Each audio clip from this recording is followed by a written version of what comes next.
உலகமயமாகிறார் பெரியார். இன்னைக்கு முதலமைச்சர் ஆக்ஸ்போர்ட் பல்கலைக்கழகத்தில் பெரியாருடைய படத்தை திறந்து வச்சு அந்த சிறப்பு இருக்கையில் பெரியாரை குறித்த பல நல்ல கருத்துக்களை பேசியிருக்கிறாரு. அதை பார்த்தீங்களா? பெரியார் குறித்து பெரிய தலைவர் பேசுறாரு அப்படிங்கிறது போய் இன்னைக்கு அது ஒரு பொய்யான தகவல். 25,000 வாடகை கொடுத்தா யாருனாலும் நடத்திட்டு போயிடலாம் அப்படின்னு யார் சொல்லியிருக்காங்க? தினமலர் சொல்லியிருக்குது. தினமலர் ஒன்று சொல்லுதுனாலே நம்ம ஒரு டேக்லைன் மாதிரி போட்டிருங்க, இவன் சொல்லுவது அனைத்தும் பொய், பொய்யை தவிர வேறு எதுவும் இல்லை, பொய்க்கு மொத்த சொந்தக்காரன் தினமலர் அப்படின்னு அடிச்சு ஒட்டிட வேண்டியதான் இனிமேல். இல்ல, தினமலர் பொய் சொல்லுது, அவன் உண்மையின் உரைகள்னு பேர் வச்சிருக்கிறாங்க. அந்த ஆக்ஸ்போர்டோட வெப்சைட்லயே அபிஷியலா அனௌன்ஸ் பண்ணிருக்கிறாங்க. ஆக்ஸ்போர்டோட 2 கல்லூரிகள் இணைந்து நடக்குது அப்படின்னு சொல்லிட்டு என்ன தலைப்புல கருத்தரங்கம் நடக்குது அப்படிங்கறதெல்லாம் தெளிவா போட்டிருக்காங்க.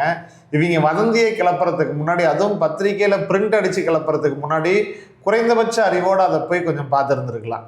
குறைஞ்சபட்சம் அறிவு அப்படின்னு சொல்லிட்டு அங்க நீங்க தினமலரை எப்படி கொண்டு வந்து வைக்கிறீங்கன்னே எனக்கு தெரியல. குறைஞ்சபட்ச அறிவுன்னு சொன்னதுக்கு அப்புறம் அங்க தினமலர் வகைராக்கு இடமே இல்லையே.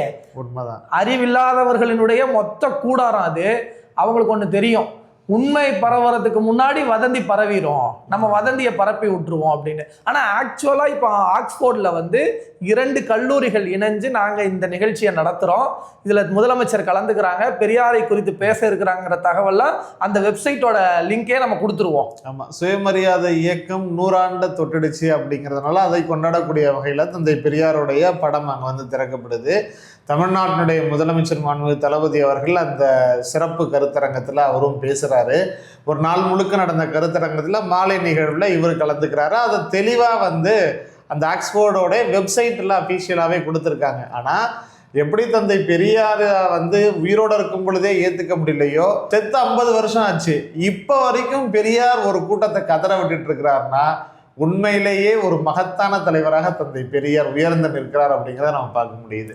அதான் சிஎம் இன்னைக்கு ஆக்ஸ்போர்டில் பேசும்போதும் சொல்லியிருக்கிறாங்க, என்னன்னா மூட நம்பிக்கைகளும் சாதிய அந்த ஒடுக்குமுறைகளும் நிறைந்திருந்த ஒரு சமூகத்தில் மக்களை எழுச்சியுற செய்தவர் பெரியார்.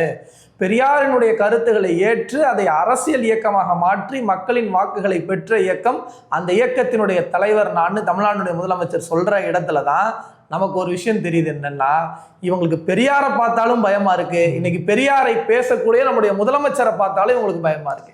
ஆமாம், ஏன்னா பெரியாரினுடைய வழிதான் இந்த அரசனுடைய பாதையை தீர்மானிக்கக்கூடிய இடம் பெரியார் திடல் அப்படின்னு சொல்லி என்னைக்கு தமிழ்நாட்டுடைய முதலமைச்சர் சொன்னாரோ அன்னைக்கே அவங்க தலையில எல்லாம் இடி விழுந்துருச்சு. ஏன்னா ரொம்ப சின்ன சின்ன மைன்யூட்டான விஷயங்கள்லாம் அடிச்சு நொறுக்குனவர் பெரியார். அவர் வாழ்ந்த காலத்திலேயே பெரியார் பொதுக்கூட்டத்தில் சொல்றாரு, என் முன்னாடி சைக்கிள் ஓட்டி ஒரு பொண்ணு காமிச்சிச்சு அப்படின்னா அந்த பொண்ணுக்கு நான் 100 ரூபா தரேன் அப்படிங்கிறார். 100 ரூபாங்கிறது அந்த காலத்து 100 வருஷத்துக்கு முன்னாடி ரொம்ப பெரிய விஷயம். என் முன்னாடி பேண்ட் ஷர்ட் போட்டுக்கிட்டு ஒரு பொண்ணு வாங்க, நான் உங்களுக்கு 100 ரூபா தரேன். என் முன்னாடி கிராப் வெட்டிக்கிட்டு வாங்க. அந்த இயல்பான அடையாளங்கள் எதுக்குள்ளாரெல்லாம் சிக்க வைக்கணும்னு நினைக்கிறாங்களோ அதையெல்லாம் உடைத்தெறியக்கூடிய ஒரு பெண்ணை ஊக்கப்படுத்துறதுக்கு அன்னைக்கு பெரியார் பேசினாரு. இன்னைக்கு அதே வழியில தமிழ்நாட்டுடைய முதலமைச்சர் காலேஜ் கட்டல, ஃபீஸ் கட்டலையா, நான் காசு தரேன், நீ போய் அது இப்படி பார்ப்போம். நம்ம பெரியார் நீ சைக்கிள் ஓட்டி காமிச்சா நான் 100 ரூபா தரேன்னு சொன்னார். நம்ம முதலமைச்சர் இன்னைக்கு நீ காலேஜுக்கு போய் காமிச்சா நான் உனக்கு 1000 ரூபா தரேன் அப்படின்னு சொன்னார். இன்னும் சொல்லணும் அப்படின்னா, நீங்க பேருந்துல பயணம் செய்றீங்களா, உங்களுக்கான பயணத்தை செலவெல்லாம் நானே அரசே ஏத்துக்கிறேன்னு சொன்னார். இப்படி பெரியார் சிந்திச்சதை செயல்படுத்தி காட்டி இருக்கிற ஒரு தலைவரா இன்னைக்கு ஆக்ஸ்போர்ட் பல்கலைக்கழகத்துல நின்று பேசக்கூடியவராக இருக்கிறாரு. அதனால தான் நம்ம இன்னைக்கு சில ஆமக்குஞ்சு கூட்டங்கள், சில தற்குறி கூட்டங்கள், இவங்கெல்லாம் என்ன பண்றாங்க அப்படின்னா, தமிழ்நாடு அரசு கொண்டு வரக்கூடிய திட்டங்களை எதிர்க்கிறதோடையே அந்த திட்டங்களுக்கு தத்துவ தலைவராக இருக்கிற பெரியாரின் மீது அவங்களுடைய வன்மத்தை கக்குறாங்க.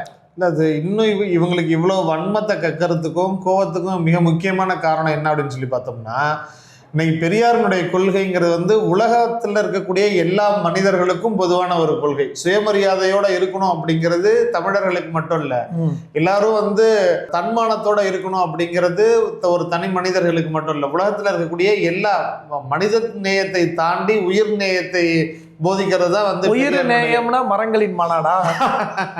அது இந்த முட்டாள்களினுடையது. அப்புறம் காடுகளின் மாநாடு, அது இவர்களுடைய அரசியலுக்காக இவங்க இப்ப நாங்க தண்ணீருக்கான மாநாடு நடத்தலான்னு இருக்கோம். அந்த மாதிரி பெரியாருடைய கொள்கை வந்து எல்லாருக்குமான ஒரு கொள்கையா இருக்கு அப்படிங்கிறப்போ அதை இன்னைக்கு உலக அளவில் எல்லாருமே வந்து எடுத்து பார்க்குறாங்க, பேசுகிறாங்க. அதை உலக அரங்கில் சொல்லும் பொழுது அது இன்னும் கவனிக்கப்படக்கூடியதாக இருக்கும். இப்போ இதை வந்து பெரியார் உலகமயமாகிறார் அப்படின்னு சொன்னால் அது வெறும் வார்த்தையாக சொல்கிறது இல்லை.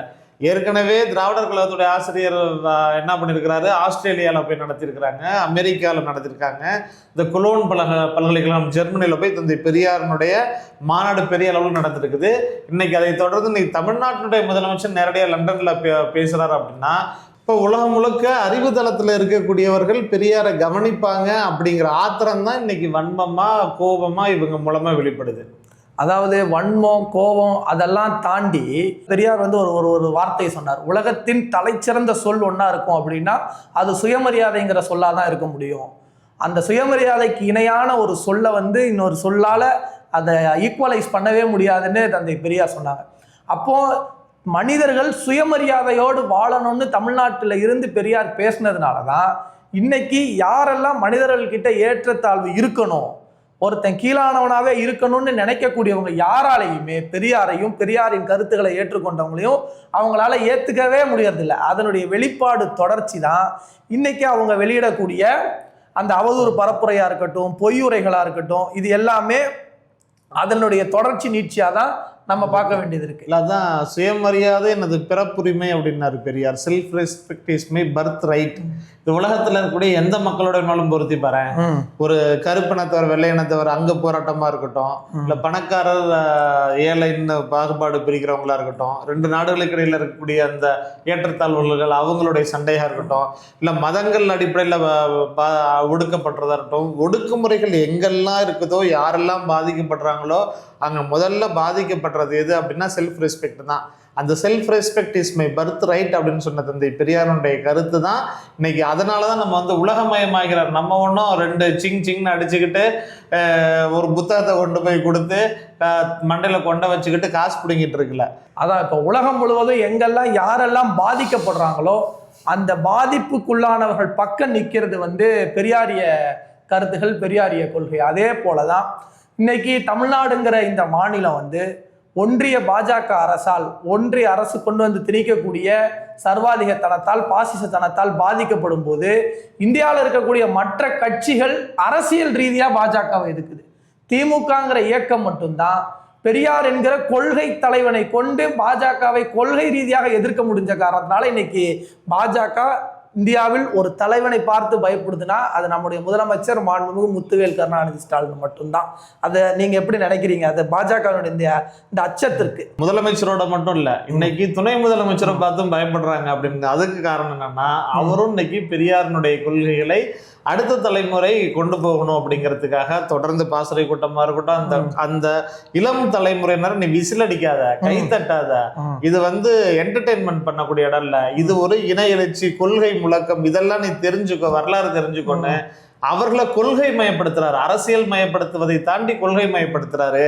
அதை பார்த்து இன்னைக்கு துணை முதலமைச்சரை பார்த்து இன்னைக்கு சங்கி கூட்டம் பயப்படுது அப்படின்னா பெரியார் மறைந்தார், பெரியார் வாழ்கிறார் அப்படிங்கிறத நாம் பார்க்க முடியுது. இல்லை, இப்போ நீங்க வந்து துணை முதலமைச்சர் அப்படின்னு சொன்னதுனால நேற்று பேசும்போது சொல்லியிருக்கிறாரு, நான் வந்து ஒரு கூட்டத்தில் பேசும்போது ஏற்றத்தாழ்வு இருக்கக்கூடாது, ஏற்றத்தாழ்வு இருப்பதற்கு எந்த கருத்துகள் எதிராக இருக்கோ ஆதரிச்சிருக்கோ அந்த கருத்தை நான் எதிர்க்கிறேன்னு சொன்னதுனால எனக்கு இந்தியா முழுவதும் வழக்கு போட்டுட்டாங்க.